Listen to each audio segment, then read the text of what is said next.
एक सुनसान रात थी। राइस्टर और ज्ञान भाई मूवी देखकर बाइक से घर जा रहे थे। तभी अचानक तेज बारिश होने लगती है। ज्ञान भाई घबरा कर बोला, अरे राइस्टर, कुछ दिख ही नहीं रहा भाई। तभी सामने से एक ट्रक सीधा उनकी तरफ आता है। ज्ञान डर के बाइक को मोड़ता है और दोनों एक पुरानी हवेली के गेट के अंदर घुस जाते हैं। राइस्टर ने सांस लेते हुए कहा, भाई बाल बाल बचे, बारिश बहुत तेज है, चल थोड़ी देर यहीं रुकते हैं। फिर दोनों हवेली के अंदर जाते हैं, लेकिन अंदर एक अजीब सा सन्नाटा था। राइस्टर ने इधर उधर देखा और बोला, भाई मुझे जोर से लगी है, तू रुक, मैं अभी आया। फिर वह हल्का होने जाने लगता है, लेकिन जैसे ही थोड़ा आगे बढ़ा वह तुरंत रुक गया, क्योंकि कहीं से बहुत हल्की सी रोने की आवाज सुनाई दे रही थी। उसे अब डर लग रहा था, लेकिन वह फिर भी धीरे धीरे उस आवाज की तरफ बढ़ता गया। चलते चलते वह एक पुराने कमरे के सामने जा खड़ा हुआ और जो अंदर देखा उसका होश उड़ गया। बारिश रुक चुकी थी। ज्ञान भाई चिल्लाए, ओए राइस्टर, बारिश रुक गई है, चल निकलते हैं। फिर दोनों घर की तरफ निकल पड़े, लेकिन ज्ञान को कुछ अजीब लगा, पर अंधेरी रात में उसने ज्यादा सोचा नहीं।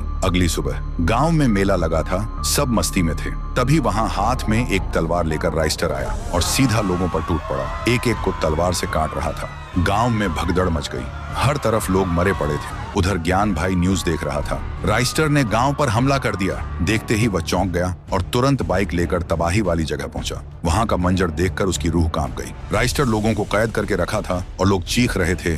ज्ञान बोला, ओ ये राइस्टर पागल हो गया है क्या? ये सब क्या कर रहा है? तभी वह राइस्टर अपने असली रूप में आता है, एक काला राइस्टर, और कहता है, तेरा दोस्त अब खत्म हो चुका है, अब इस दुनिया पर शैडो रेल्म का राज होगा, और हंसने लगता है। ज्ञान समझ गया ये उसका दोस्त नहीं, कल रात हवेली में कुछ तो हुआ था जो उसे पता नहीं था। फिर ज्ञान ने बाइक उठाई और सीधा हवेली की तरफ निकल पड़ा। हवेली पहुंचते ही वह सीधा उसी कमरे में गया। वहां उसने देखा आईने के अंदर असली राइस्टर तड़प रहा था। ज्ञान बोला, भाई तू यहाँ कैसे फंस गया? राइस्टर रोते हुए बोला, कल रात जब मैं हल्का होने जा रहा था, कहीं से मुझे किसी के रोने की आवाज आई। मैं उस आवाज के पीछे चलता गया और तभी एक कमरे में देखा आईने के अंदर एक इंसान कैद था, जो मेरे जैसा ही दिख रहा था, मगर पूरा काला। वह मुझे बोल रहा था, मुझे बचाओ, मैं बाहर नहीं आ पा रहा। मैं पहले ही डरा हुआ था, ऊपर से मुझे जोर से भी लगी थी। हड़बड़ी में मैंने आईने की तरफ हाथ बढ़ाया और उसी पल अंदर वाला काला राइस्टर बाहर आ गया और मैं आईने के अंदर चला गया। फिर काला राइस्टर मेरा रूप लेकर तेरे पास गया था और अब मेरा शरीर काला पड़ने लग रहा है।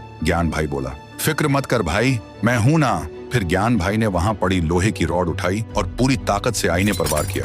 आईना टूट गया। गांव में काला राइस्टर चीखते हुए धुएं में गायब हो गया और हवेली में असली राइस्टर आईने से बाहर आ गया। वह हांफते हुए बोला, थैंक यू भाई, अगर तू वक्त पर ना आता मैं हमेशा के लिए उसमें कैद रह जाता। ज्ञान भाई मुस्कुराते हुए बोला, दोस्ती में थैंक यू नहीं बोलते भाई, चल घर चलते हैं, मुझे भूख लगी है। और इस तरह ज्ञान की होशियारी ने गांव और राइस्टर दोनों को बचा लिया।